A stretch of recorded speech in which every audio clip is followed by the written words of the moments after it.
ഈ കുഞ്ഞനുക്കുട്ടിയായിരുന്ന സമയത്ത് ഇങ്ങനെയൊക്കെ ഇരിക്കുമ്പോഴും അച്ഛൻ്റെ അടുത്ത് ഒന്നും ഇത് അച്ഛനെല്ലാം വാങ്ങി കൊടുക്കണം എന്ന് ആഗ്രഹിച്ചു. പക്ഷെ കുഞ്ഞനുക്കുട്ടി ഏറ്റവും കൂടുതൽ സ്വപ്നം കണ്ടിരുന്നത് എന്തായിരുന്നു? ഒരു ആർട്ടിസ്റ്റ് ആവണമെന്ന് ഭയങ്കര ആഗ്രഹമായിരുന്നു. ശരിക്കും ശരിക്കും ചെറുപ്പം മുതലേ നിന്റെ ആഗ്രഹം മദർ അതായിരുന്നോ? പ്രോമിസ്. കാരണം എന്ന് വെച്ചാൽ അത് എന്റെ വീട്ടുകാർക്ക് അറിയാം.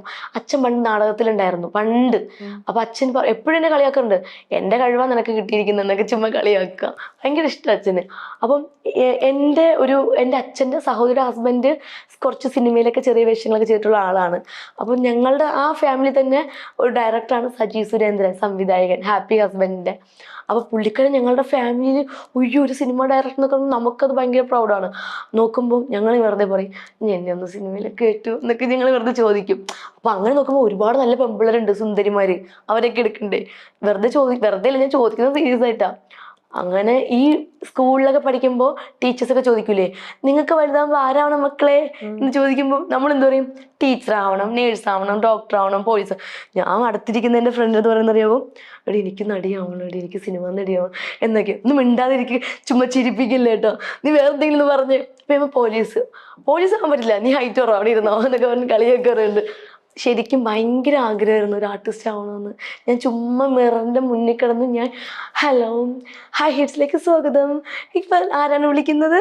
ഓ അമ്മു ആണോ, എന്തമ്മു വിശേഷം, വീട്ടിലാരൊക്കെ ഉണ്ട് എന്നൊക്കെ ചുമ്മാ കിടന്ന് കാണിക്കുമായിരുന്നു. പിന്നെ കുറച്ച് ഓർണമെന്റ്സ് ഒക്കെ എടുത്തിട്ടിട്ട് ഇങ്ങനെ കളിക്കും, ചുങ്ക എന്നൊക്കെ പറഞ്ഞ് ഇങ്ങനെ പരസ്യം വെറുതെ തമാശ കിടന്ന് ചുമ്മാ അഭിനയിക്കും. മിററിന്റെ മുന്നിൽ കിടന്ന് കരയും, ഇങ്ങനെ കാണിക്കുക, അങ്ങനെ ഇതൊക്കെ അച്ഛൻ പറയും, നീ ഒരു നടിയാവും മക്കളെ, നീ ചുമ്മാ പറയുന്നതാ.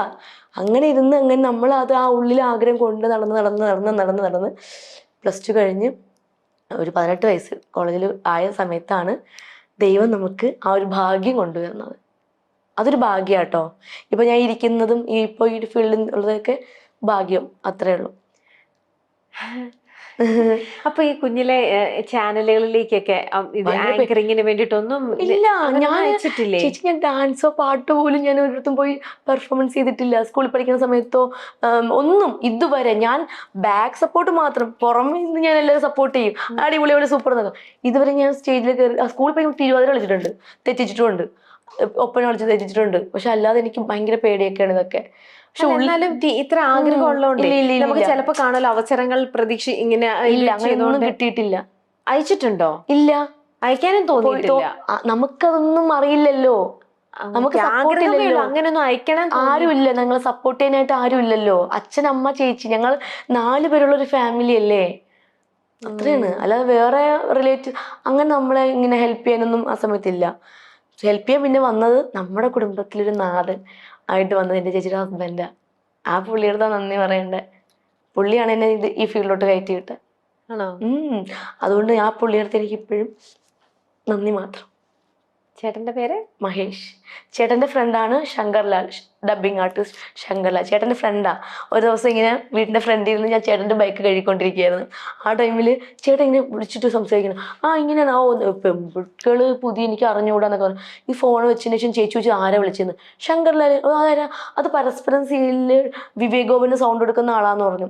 അപ്പൊ ഞാൻ വണ്ടി കഴുകൊണ്ട് പെട്ടെന്ന് അയ്യോ ശങ്കർലാൽ, അയ്യോ അതാ എന്നൊക്കെ പറഞ്ഞു. അപ്പൊ ചേച്ചി പറഞ്ഞു, ഇവർക്ക് എന്തെങ്കിലും ചാൻസ് വാങ്ങിച്ചു കൊടുക്കും എന്നൊക്കെ ചോദിച്ചപ്പോൾ പുള്ളിക്കാരി പറഞ്ഞു, അവൾക്ക് ഇഷ്ടമാണ് അഭിനയിക്കുക. ഇഷ്ടമാണ്. ഈ പുതിയ കുട്ടികൾ നായികയായിട്ട് നോക്കുന്നുണ്ട്, പുതിയ കുട്ടികൾ ആരെങ്കിലും ഉണ്ടോ എന്ന് ചോദിക്കാൻ വേണ്ടി വിളിച്ചതാണെന്ന് പറഞ്ഞപ്പോൾ ചേട്ടൻ പുള്ളിക്കാരനെ വിളിച്ച് പറഞ്ഞു ഫോട്ടോ. അന്ന് വാട്സപ്പ് ഒന്നും ഇല്ല കേട്ടോ. അപ്പോൾ പറഞ്ഞു 11 വർഷം മുന്നേ.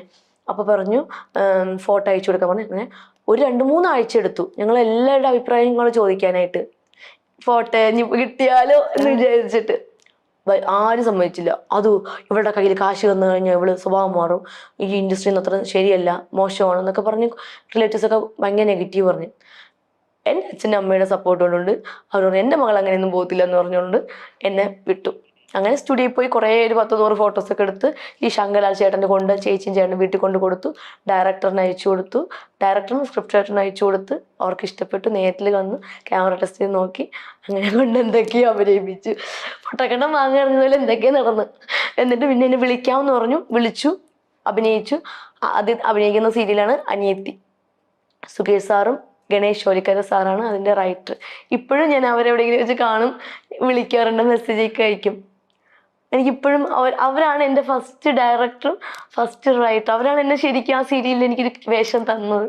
ഇപ്പോഴും എനിക്ക് അവരുടെ അടുത്ത് ഭയങ്കര നന്ദിയുണ്ട്. പിന്നെ ശങ്കർലാൽ ചേട്ടൻ, ഇവരാണ് എൻ്റെ ലൈഫിൽ എൻ്റെ ചേച്ചിയുടെ ഹസ്ബൻഡ്. ഒരിക്കലും ഞാൻ മറക്കത്തില്ല അവരെ. നിമിത്തങ്ങളാണ് ഇതെല്ലാം. നിമിത്തം, ഇതൊക്കെ ഒരു മനുഷ്യന്റെ നിമിത്തമാണ്. തലവര എന്നൊക്കെ പറയില്ലേ, അതിനും ഇങ്ങനെ വരണം, ഇങ്ങനെ ആയിത്തീരണം എന്നുള്ളത് തലവരെയാണ്. ഇപ്പൊ ഞാൻ എക്സാമ്പിൾ പറയാം. നമ്മളെ ഈ ലോകത്ത് എത്രയോ ടാലന്റ് ഉള്ള പിള്ളേരുണ്ടെന്നറിയാമോ? എത്ര പിള്ളേര് മാത്രല്ല, മുതിർന്നവരും ഉണ്ട്. ഒരുപാട് പാട്ട് പാടാൻ, ഡാൻസ് കളിക്കാൻ, അഭിനയിക്കാൻ, എന്തിനും ഏതിനും. പക്ഷെ എനിക്ക് അവിടുത്തെ നിങ്ങൾ പ്രയത്നിക്കുക, ഹാർഡ് വർക്ക് ചെയ്യുക. പിന്നെ ഒരു കാര്യം എന്ന് വെച്ചാൽ തലവര അതും കൂടെ ഉണ്ടാവണം. അത് നമുക്ക് ഒന്നും ചെയ്യാൻ പറ്റത്തില്ല. അത്രേ ഉള്ളൂ. നന്നായിട്ട് പ്രാർത്ഥിക്കുക, ദൈവത്തിനോട് നന്നായിട്ട് പ്രാർത്ഥിക്കുക, നന്നായിട്ട് ഹാർഡ് വർക്ക് ചെയ്യുക. അതേ നിങ്ങൾക്ക് എനിക്ക് പറയാനുള്ളൂ.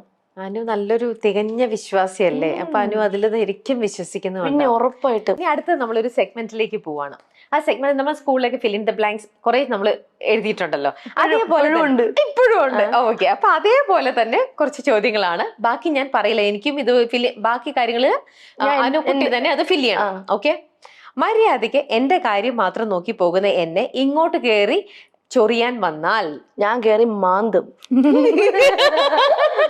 ചൊറിയാൻ വന്നാൽ മാന്തിക്കളി, അത് ഉറപ്പായിട്ടും. ഓക്കെ, എന്നെ പറ്റിച്ച് എവിടെയെങ്കിലും വിജയിക്കണമെന്ന് നിങ്ങൾ ചിന്തിച്ചാൽ അതൊരിക്കലും നടക്കില്ല. അവിടെ ഞാനേ ജയിക്കുള്ളൂ. പിന്നെ അല്ല, എനിക്ക് വിജയിച്ചേ പറ്റൂ, കാരണം എനിക്ക് വിജയിച്ചേ പറ്റൂ, അതെന്റെ അവകാശമാണ്. ഓക്കെ, എന്നെ ഒറ്റ കൊടുക്കുന്നവരോട് എനിക്ക് ഒന്നേ പറയാനുള്ളൂ. കൊന്നളയും എന്നെ ഒറ്റ കൊടുത്തു കഴിഞ്ഞാൽ. എന്റെ സ്വഭാവം അറിയത്തില്ല. നിങ്ങൾക്കുള്ള പണി ഞാൻ തരും. ചിരിച്ചോണ്ടേ പറയുള്ളൂ, അല്ലാതെ മറ്റേത് പറഞ്ഞു. എന്നെ ഒറ്റ കൊടുത്തണ്ടല്ല, അതിനുള്ള പണി ഞാൻ തന്നോളാം. ചിരിച്ച് കഴുത്തിറക്കാന്ന് പറയില്ലേ, അതാണ് അത്. എന്റെ നാട്ടോ ഞാൻ പറയണേ.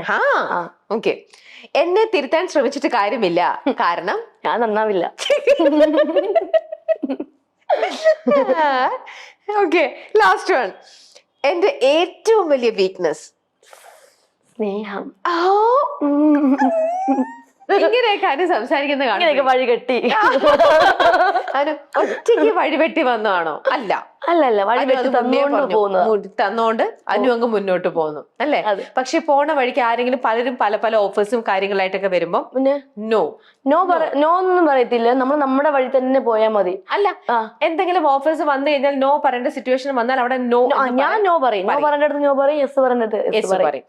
അത്രയും ബോൾഡാണ്. എല്ലാവർക്കും എന്നെ പേടിയാണ്. അല്ല, സീരിയസ് ആയിട്ട്. പക്ഷെ അപ്പൂസിനെ പേടിയാ. ചേച്ചി ഒരു ഇന്റർവ്യൂ ഒരു ഇന്റർവ്യൂ ചെയ്തു. ഞാൻ പറഞ്ഞു ഇപ്പൊ പറ്റൂലടാ, ഞാൻ ടൈപ്പിംഗ് മെസ്സേജാ. പക്ഷെ അവന്റെ എങ്ങനെ എടുക്കണം എനിക്കറിയില്ല. ഞാൻ പറഞ്ഞില്ല, ഞാൻ തരത്തില്ല. കഴിഞ്ഞ വർഷം ഞാൻ തരൂല, അടുത്ത വർഷം തരാം, കുറച്ചാൾ കഴിഞ്ഞ് തരാം. ചേച്ചി പ്ലീസ്, ചേച്ചി പ്ലീസ്. ചേച്ചി ഭയങ്കര പാവത്തോടെ. എനിക്ക് മിക്ക ആൾക്കാർക്ക് മെസ്സേജ് അയക്കുന്നതും എന്നെ വിളിക്കുമ്പോൾ സംസാരിക്കുന്നതൊക്കെ ഒരു ഭയങ്കര, ഞാൻ ഇവരൊക്കെ എന്തിനാ എന്നിട്ട് ഇങ്ങനെ പേടിച്ചൊക്കെ സംസാരിക്കുന്നത്, ഞാൻ അത്ര ഭയങ്കര സാധനമാണോ എന്നൊക്കെ തോന്നാറുണ്ട്. ചിലർക്ക് ഇഷ്ടമാണെന്ന് പോലും പറയാൻ പേടിയ ചേച്ചി. ആണോ? എന്റെ അടുത്ത് ആരും ഒന്നും ഇങ്ങനെ ഇഷ്ടമാണെന്ന് പറയാറില്ല. അതുകൊണ്ടാണെങ്കിൽ നല്ലതാ, ഞാൻ പോണേട്ടാ. അല്ല, ഒരാണെങ്കിൽ നല്ലതാ. ചുമ്മാ തലവേദന എന്തിനാ എടുത്ത് തലയിൽ വെക്കുന്നത്? ഞാൻ ചിലപ്പോ ഓപ്പൺ ആയിട്ട് സംസാരിക്കുന്നോണ്ടായിരിക്കും ആരും വന്ന് പ്രൊപ്പോസ് ചെയ്യാത്തത്. പേടിച്ചിട്ട്